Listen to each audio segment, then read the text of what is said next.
다윗은 죽을 날이 임박하자 아들 솔로몬에게 유언을 남깁니다. 유언은 사람이 생전에 마지막으로 남기는 말이기에 듣는 이들에게 매우 중요하지요. 다윗의 유언에는 그의 신앙이 고스란히 녹아 있습니다. 그는 하나님이 맡겨주신 왕의 직분을 충성스럽게 감당하였습니다. 그리고 이제는 자신의 아들에게 이스라엘의 왕의 직무를 어떻게 수행해야 하는지를 잘 알려주고 있습니다. 솔로몬에게 자신이 알고 있는 하나님을 사랑하고 충성스럽게 왕의 직임을 감당하는 방법을 유언으로 남기고 있지요. 다윗이 솔로몬에게 강조하고 있는 내용은 여호와의 명령을 지켜 그 길로 행하라입니다. 다윗이 하나님의 말씀을 지켜 행할 때에 형통함을 경험했다라는 것이지요. 다윗에게 하나님의 말씀을 지킴으로써 받는 복은 가장 귀한 복이었습니다. 그래서 아들에게 확신 있게 말씀을 지켜 행하라 라고 유언하고 있는 것이지요. 다윗은 솔로몬에게 전에 하나님이 주신 약속의 말씀을 알려줍니다. 그 말씀은 다윗의 자손들이 마음과 성품을 다하여 진실이 하나님 앞에서 행하면 왕위가 끊어지지 않는다라는 것이었습니다. 이를 이루는 것은 사람의 노력이나 열심이 아닙니다. 하나님의 약속을 지키는 것이지요. 말씀에 순종하는 것입니다. 예수님도 생활의 염려로 근심하는 자에게 마태복음 6장 33절에서 먼저 그의 나라와 그의 의를 구하라 라고 말씀하셨습니다. 다윗은 솔로몬에게 요압을 내버려 두지 말고 지혜롭게 심판할 것을 유언합니다. 요압은 야망이 가득한 자였습니다. 자신의 기분이나 감정에 따라 왕의 명령을 어기고 불필요한 피를 흘린 자였습니다. 그렇기에 그대로 두면 공동체가 위태로워질 것입니다. 그래서 하나님의 나라를 위하여 하나님의 공의로 통치할 수 있도록 유언으로 남기고 있는 것이지요. 왕은 하나님의 공의에 따라 심판해야 할 일을 피하지 않아야 합니다. 우리도 지혜로 공동체를 세워가야 하지요. 사람의 욕심이 공동체를 흔들지 못하도록 어둠의 영에 속한 사람들을 가려내야 하는 것입니다.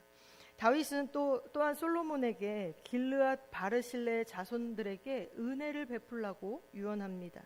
바르실레는 다윗이 압살롬의 반역을 피해 도망할 때에 다윗을 영접했던 자입니다.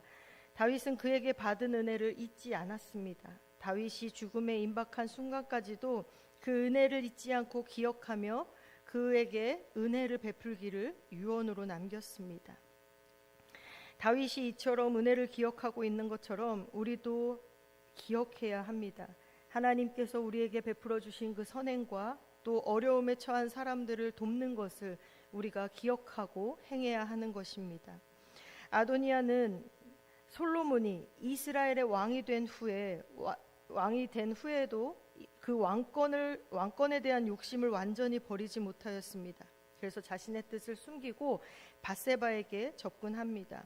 그녀에게 솔로몬이 왕이 된 것이 하나님의 섭리라고 말하며 밧세바를 안심시키고 있습니다.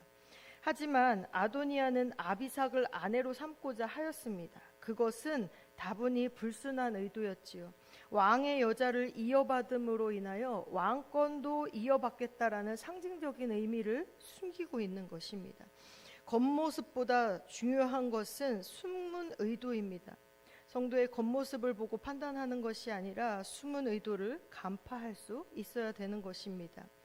밧세바는 아비삭을 아내로 삼는데 도움을 달라는 아도니아의 요청을 수락합니다. 밧세바는 아도니아가 가진 그 숨은 의도를 파악하지 못하였습니다. 아도니아가 부탁한 내용에 대해서도 숙고하지 않았습니다. 경솔하게 행동하였지요. 자신은 왕에게 작은 일을 구한다고 생각했지만 하나님의 뜻과 나라와 질서로 생각했을 때는 그 일이 결코 작은 일은 아니었습니다. 언제나 기도보다 결정이 앞서지 않도록 영적으로 늘 깨어 있어야 합니다. 솔로몬은 어머니 밧세바를 최상의 예우로 극진히 맞이합니다. 그녀에게 절을 한 후에 왕자에 다시 앉으며 자신의 오른편에 어머니가 앉을 수 있도록 했습니다. 하지만 밧세바가 아비삭을 아도니아에게 아내로 달라고 요청하자 솔로몬은 경노합니다. 아도니아의 숨은 의도를 간파했기 때문이지요. 아도니아가 밧세바는 속였을 줄 몰라도 솔로몬은 속일 수가 없었습니다. 어머니의 요청에도 그에게는 통하지 않았습니다. 하나님의 뜻에 반하는 일에는 사사로운 정으로 휘둘리지 않고 단호하게 대처하는 솔로몬의 모습을 볼 수 있었습니다. 솔로몬은 왕의 후궁을 취해 반란을 도모하려고 한 아도니아의 죄를 물어 그를 죽이겠다고 말합니다. 솔로몬은 이미 그에게 악한 것이 보이면 죽여버리겠다고 경고하였는데 아도니아는 이런 분명한 경고가 있었음에도 불구하고 왕권에 대한 욕심을 버리지 못하고 죽음의 빌미를 제공하고 맙니다. 아도니아는 이런 욕심에 이끌려서 자신의 생명을 살릴 기회마저 놓친 것입니다. 분명한 경고가 있었음에도 불구하고 이를 가볍게 여긴다면 그 대가는 반드시 치르게 되는 것이지요. 따라서 우리도 하나님의 말씀과 하나님이 우리에게 주시는 경고를 엄중히 받아들여야 할 것입니다. 아도니아는 솔로몬의 경고를 무시하고 반역을 꾀한 죄로 분하야에게 죽임을 당합니다. 이로써 솔로몬의 왕국은 안정을 얻었고 아도니아 자신은 비참한 최후를 맞이하게 됐습니다. 하나님의 뜻에 반하는 인간적 욕심에는 끝이 없고 그리고 그 끝에는 치명적인 결말이 있을 뿐입니다. 미련을 버리지 않으면 그 미련이 사람을 멸망으로 이끌어 가는 것이지요. 성도는 주도적으로 욕심을 끊어낼 수 있어야 합니다. 아도니아는 왕에 대한 미련을 버리지 못했습니다. 그래서 결국 비참한 죽음을 맞이하였습니다. 아도니아가 솔로몬의 분별력을 넘어설 수 없었기 때문이지요. 오늘 세상에는 아도니아처럼 자신의 진짜 의도를 숨기고 접근하는 사람들이 아주 많이 있습니다. 그리스도인들은 영적으로 늘 깨어 있어야 합니다. 주님이 주시는 지혜의 분별력을 가지고 늘 바른 길을 선택하며 살아갈 수 있는 저와 여러분이 되시기를 소망합니다. 솔로몬 왕은 아도니아뿐만 아니라 제사장 아비아다를 제사장직에서 파면하고 고향으로 쫓아냅니다. 왕정 시대의 관행대로라면 아도니아 편에 섰던 아비아달은 죽임을 당할 수도 있었습니다. 그러나 솔로몬은 그가 압살롬의 반역 때에 다윗의 곁을 지킨 것을 감안하여 추방하는 것으로 마무리를 짓고 있습니다. 지난날 다윗을 지키기 위해 목숨을 걸고 수고했던 그의 모습을 생각할 때에 추방을 당해야 하는 현실이 매우 안타깝습니다. 그러나 하나님께서는 분명하게 기준을 가지고 원칙을 가지고 행동할 것을 이야기하십니다. 솔로몬이 아비아달에게 내린 처분은 실로의 제사장이었던 엘리의 집에 대한 여호와의 말씀이 이루어진 사건입니다. 즉 사람에 의한 것이 아니라 하나님에 의한 처분이었다라는 것이지요. 솔로몬은 그저 도구로 쓰임받은 것입니다. 사람의 행위의 이면에는 하나님의 뜻이 감춰져 있을 때가 있습니다.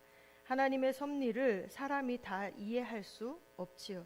성도의 삶은 하나님의 손에 붙잡혀 있습니다. 그렇기에 우리는 그분의 뜻을 이루어 드리는 도구로 사용될 때에 가장 가치 있는 삶입니다. 아디아달의 추방 소식을 들은 요압은 성막으로 도망해 제단의 뿔을 잡고 목숨을 부지하고자 합니다. 그러나 요압도 그 죽음에서 떨어질 수는 없었습니다. 그는 압살롬의 반역 때에 다윗 편에 섰으나 정치적인 계산에 근거하여 아도니아 편에 섰다가 죽음을 맞이합니다. 요압은 전에 개인 감정과 패권의 다툼으로 인하여 아브넬과 아마사를 죽이는 악한 일들을 저지르기도 하였습니다. 그럼에도 그는 회개하지 않았습니다. 자신의 탐욕을 위해 타인의 생명을 하찮게 여기는 사람이었습니다.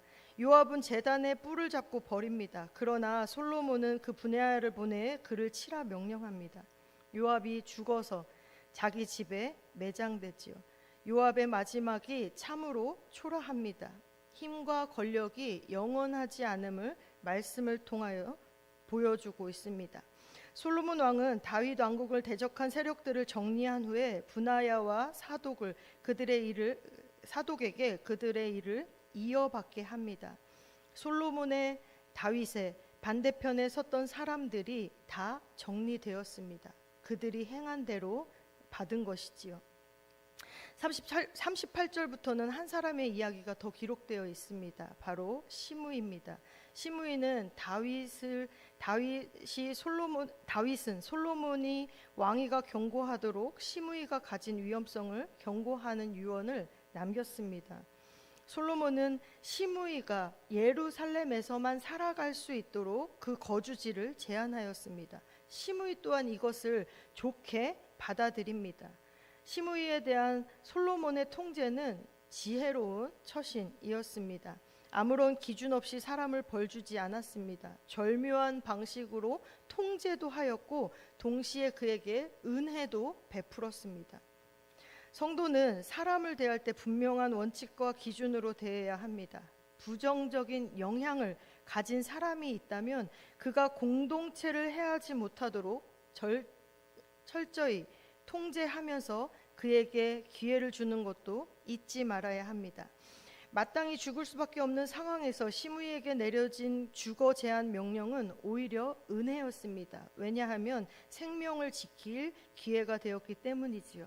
그러나 시므이는 3년 후에 이 약속마저도 어기게 됩니다. 자신들의 종들을 잡으러 가기 위해서 이 약속을 어기게 되지요. 솔로몬에게 그를 심판할 빌미를 제공하게 된 일이었습니다. 맹세의 약속을 어겼기 때문에 솔로몬은 가차없이 그를 제거하였습니다. 하나님의 뜻이 이루어질 수 있도록 하나님의 원칙과 기준이 공의가 실현될 수 있도록 행하였던 것이지요. 시므이에 대한 심판을 단행한 후에 이스라엘은 더욱 견고해집니다. 방해 요소가 사라졌기 때문이지요.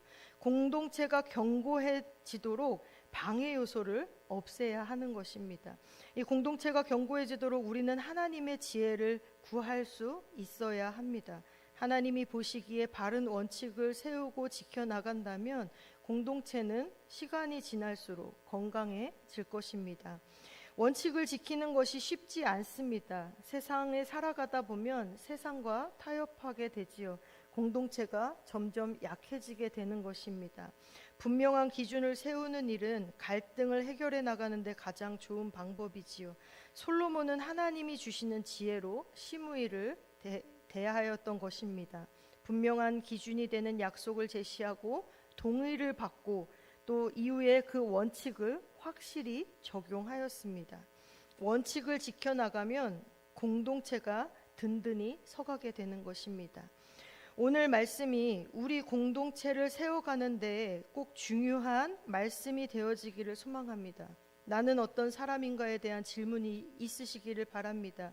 하나님과 공동체 앞에 하나님의 말씀에 순종하며 거룩하게 지키며 하나님이 주신 지혜와 원칙들을 행하며 살아가고 있는지, 또 공동체를 견고히 세워가는 사람인지를 돌아보실 수 있기를 바랍니다. 아니면 나의 욕심, 인간의 욕심, 정치적인 계산, 부정적인 생각과 말과 행동으로 내가 이 공동체를 해하고 있는 것은 아닌지 또한 돌아보실 수 있기를 바랍니다. 오늘 말씀이 우리 모두에게 주는 교훈으로 깨달을 수 있는 지혜가 되기를 주님의 이름으로 축복합니다. 기도하겠습니다. 전능하신 하나님, 하나님의 전능하심과 지혜를 믿습니다. 우리의 모든 삶과 가정의 주관자가 되시는 하나님을 온전히 의지하며 살아가기를 소망합니다. 우리의 모든 삶과 가정을 통하여 주님의 뜻과 계획들이 이루어지기를 소망합니다.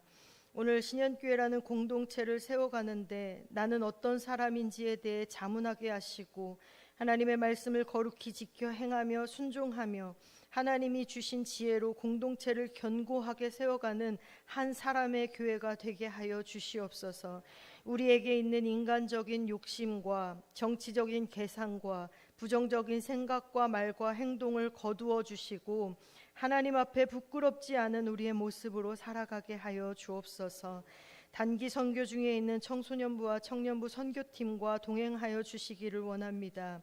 우리의 힘과 생각, 각자의 소견의 오름이 아닌 온전히 하나님의 뜻과 은혜를 사모하며 하나님을 바라보고 하나님을 깊이 만나는 시간이 되게 하여 주옵소서. 만나야 할 영혼들을 만나게 하시고 함께 웃고 우는 시간들을 통하여 다시금 귀한 복음이 전해지는 시간들이 되게 하여 주옵소서. 주님, 오늘도 육신의 질병으로 또 생각의 약함으로 마음의 약함으로 어려워하는 자들을 찾아가 주셔서 그들의 절망을, 악함을, 약함을 영원한 소망으로 이끄시는 주님을 만나게 하시고 주님으로 인하여 회복되게 하여 주옵소서. 이 시간 정성을 다하여 귀한 예물을 드립니다. 1000번째 예물을 주님께 올려드리오니 주님 함께 하여 주시고 그리 아니하실지라도 감사하며 하나님의 인도하심을 기다릴 수 있는 믿음으로 살아가는 삶이 되게 하여 주옵소서. 감사드리며 예수님의 거룩하신 이름으로 기도합니다. 아멘.